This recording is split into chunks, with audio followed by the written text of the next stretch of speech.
ನಮಸ್ಕಾರ. ನೀವು ನೋಡ್ತಾ ಇದ್ದೀರಾ ಟಿವಿ ವಿಕ್ರಮ. ನಾನು ಶಶಾಂಕ ಹಿಂದೂ.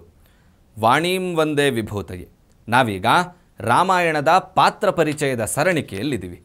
ಹಿಂದಿನ ವಿಡಿಯೋದಲ್ಲಿ ದಶರಥ ಮಹಾರಾಜನ ಪಾತ್ರ ಪರಿಚಯವನ್ನು ತಿಳ್ಕೊಂಡಿದ್ದೀವಿ. ಈ ವಿಡಿಯೋದಲ್ಲಿ ನಾವು ದಶರಥ ಮಹಾರಾಜನ ಮೊದಲನೇ ಹೆಂಡತಿಯಾದಂತಹ ಕೌಸಲ್ಯೆಯ ಬಗ್ಗೆ ಅಂತ ಹೇಳಿದ್ರೆ ಪ್ರಭು ಶ್ರೀರಾಮಚಂದ್ರರ ತಾಯಿಯ ಬಗ್ಗೆ ತಿಳ್ಕೊಳ್ತಾ ಹೋಗೋಣ. ಕೋಸಲ ಸಾಮ್ರಾಜ್ಯದ ಮಹಾರಾಜ ಭಾನುಮಂತ, ಅವನ ಹೆಂಡತಿ ಅಮೃತಪ್ರಭಾ. ಈ ದಂಪತಿಯರ ಮಗಳು ಕೌಸಲ್ಯೆ. ಇವಳು ಬಾಲ್ಯದಲ್ಲಿಯೇ ಎಲ್ಲ ರೀತಿಯಾದಂತಹ ಶಾಸ್ತ್ರಾಧ್ಯಯನಗಳನ್ನು ಕೂಡ ಮಾಡಿರ್ತಾಳೆ. ಆ ರೀತಿಯಾದಂತಹ ಬುದ್ಧಿಮತ್ತೆ ಇವಳಲ್ಲಿರುತ್ತೆ. ಮತ್ತು ಇವಳಿಗೆ ಅಕ್ಕ ಒಬ್ಬಳಿರ್ತಾಳೆ. ಅವಳ ಹೆಸರು ವೃಷಾಲಿ ಅಂಥೇಳಿ. ಈ ಕಥೆ ವಾಲ್ಮೀಕಿ ರಾಮಾಯಣದಲ್ಲಿ ಬರುವಂತಹದ್ದಲ್ಲ. ಈ ಕಥೆ ಆನಂದ ರಾಮಾಯಣದಲ್ಲಿ ಬರುವಂತಹದ್ದು.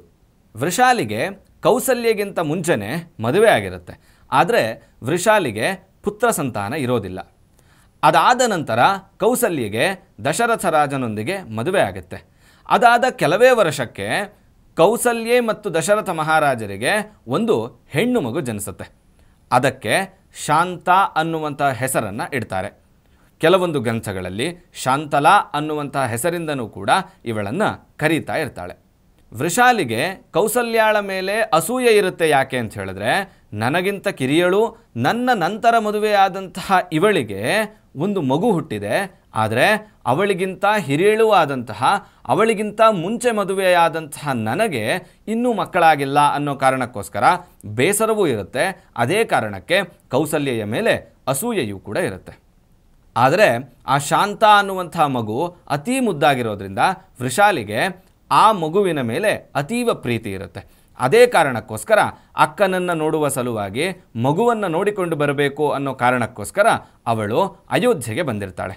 ಆ ಸಮಯದಲ್ಲಿ ಅಕ್ಕನ ಬಾಣಂತನ ಮುಗಿಯೋವರೆಗೆ, ಅಂದರೆ ಈ ಮಗು ಸ್ವಲ್ಪ ಕಾಲ ದೊಡ್ಡದಾಗುವುದರವರೆಗೆ ನಾನು ಇಲ್ಲೇ ಇರ್ತೀನಿ ಅನ್ನುವಂಥ ಅಪೇಕ್ಷೆಯನ್ನು ವ್ಯಕ್ತಪಡಿಸಿ ಅವಳು ಆ ಮಗುವನ್ನು ನೋಡಿಕೊಂಡು ಅಲ್ಲೇ ಇರ್ತಾಳೆ. ಆ ಮಗುವಿನ ಜೊತೆಗೆ ಇವಳ ಬಾಂಧವ್ಯ ಅತೀವವಾಗಿರುತ್ತೆ. ಅನೇಕ ತಿಂಗಳುಗಳ ಕಾಲ ಅವಳು ಅಲ್ಲೇ ಇದ್ದು ವಾಪಸ್ ತನ್ನ ಗಂಡನ ಮನೆಗೆ ಅವಳು ಹೋಗಬೇಕು ಅಂತ ಬಯಸಿದಂತಹ ಸಂದರ್ಭದಲ್ಲಿ ಆ ಮಗುವನ್ನು ಬಿಟ್ಟು ಹೋಗಲಿಕ್ಕೆ ವೃಷಾಲಿಗೂ ಕೂಡ ಮನಸ್ಸಿರೋದಿಲ್ಲ. ಹಾಗೆ ಶಾಂತಾಲಿಗೂ ಕೂಡ ವೃಷಾಲಿಯನ್ನು ಬಿಟ್ಟಿರೋದು ಕಷ್ಟ ಆಗುತ್ತೆ. ಈ ವಿಷಯ ಕೌಸಲ್ಯಾಳಿಗೂ ಕೂಡ ಗೊತ್ತಿರುತ್ತೆ. ಒಮ್ಮೆ ವೃಷಾಲಿ ಕೌಸಲ್ಯಾಳ ಬಳಿ ಬಂದು ನನಗೆ ಈ ಮಗುವನ್ನು ಕೊಟ್ಬಿಡು ಅನ್ನುವಂಥ ಮಾತನ್ನು ಹೇಳಿದಂತಹ ಸಂದರ್ಭದಲ್ಲಿ ಕೌಸಲ್ಯೆ ಒಂದು ಕ್ಷಣವೂ ಯೋಚನೆ ಮಾಡದೆ ಅವಳು ದಶರಥನ ಬಳಿ ಹೋಗಿ ಈ ರೀತಿಯಾಗಿ ನನ್ನ ಅಕ್ಕಳಿಗೆ ಅವಳಿಗೆ ಮಕ್ಕಳಿಲ್ಲ, ಹಾಗಾಗಿ ಈ ಮಗುವನ್ನು ಅವಳಿಗೆ ಕೊಟ್ಬಿಡೋಣ ಅಂತ ಹೇಳಿದಂತಹ ಸಂದರ್ಭದಲ್ಲಿ ದಶರಥ ಮಹಾರಾಜನು ಕೂಡ ಒಪ್ಪಿರ್ತಾನೆ. ತದನಂತರ ದಶರಥ ಮಹಾರಾಜ ಇನ್ನೂ 2 ಮದುವೆಗಳನ್ನು ಆಗ್ತಾನೆ. ಆದರೂ ಕೂಡ ಅವನಿಗೆ ಪುತ್ರ ಸಂತಾನ ಅಂದರೆ ಗಂಡು ಮಕ್ಕಳಾಗೋದಿಲ್ಲ.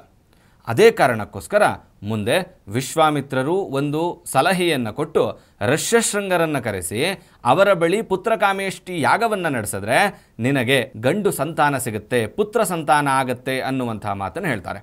ಅದೇ ರೀತಿಯಾಗಿ ಋಷ್ಯಶೃಂಗರನ್ನು ಕರೆಸಿ ಅವರ ಬಳಿ ಪುತ್ರಕಾಮೇಷ್ಟಿ ಯಾಗವನ್ನು ನಡೆಸಿ ಅದರ ಪೂರ್ಣಾಹುತಿಯಲ್ಲಿ ಯಜ್ಞ ಪುರುಷನೊಬ್ಬ ಬಂದು ಪಾಯಸದ ಪಾತ್ರೆಯನ್ನು ದಶರಥನ ಕೈಗೆ ಇಟ್ಟು ಅಲ್ಲಿಂದ ಮರೆಯಾಗ್ಬಿಡ್ತಾನೆ.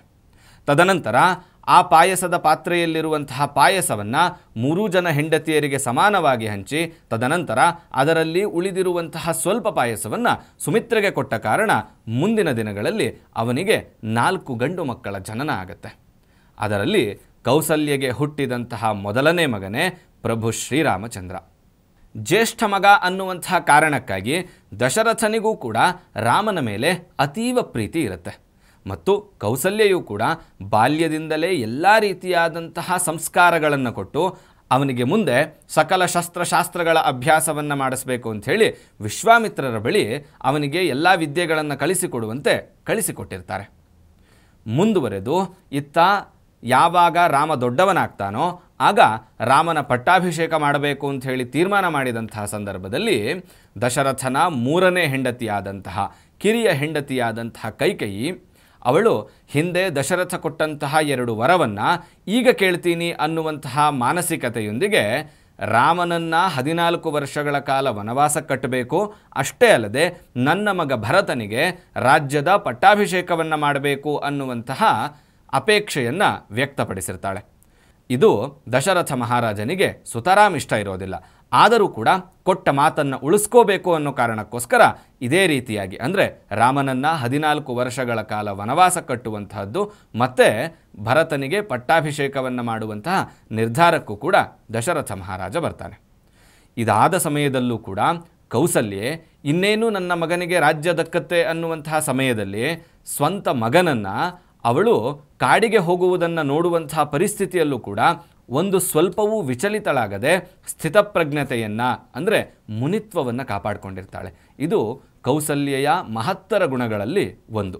ಮುಂದುವರೆದು ರಾಮ ವನವಾಸವನ್ನು ಮುಗಿಸಿ ರಾವಣಾದಿಗಳ ಸಂಹಾರವನ್ನು ಮಾಡಿ ವಾಪಸ್ ಬರುವವರೆಗೂ ಕೂಡ ಅಯೋಧ್ಯೆಯಲ್ಲಿಯೇ ಕೌಸಲ್ಯ ಇರ್ತಾಳೆ.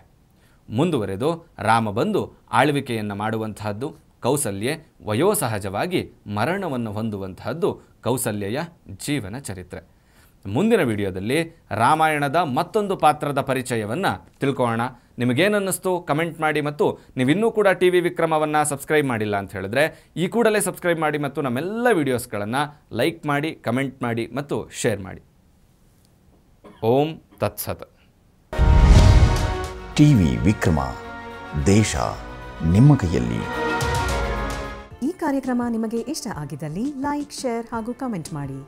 ಟಿವಿ ವಿಕ್ರಮದ ಕಾರ್ಯಕ್ರಮಗಳನ್ನು ನಿರಂತರವಾಗಿ ವೀಕ್ಷಿಸಲು ಸಬ್ಸ್ಕ್ರೈಬ್ ಮಾಡಿ, ಬೆಲ್ ಐಕನ್ ಒತ್ತಿ.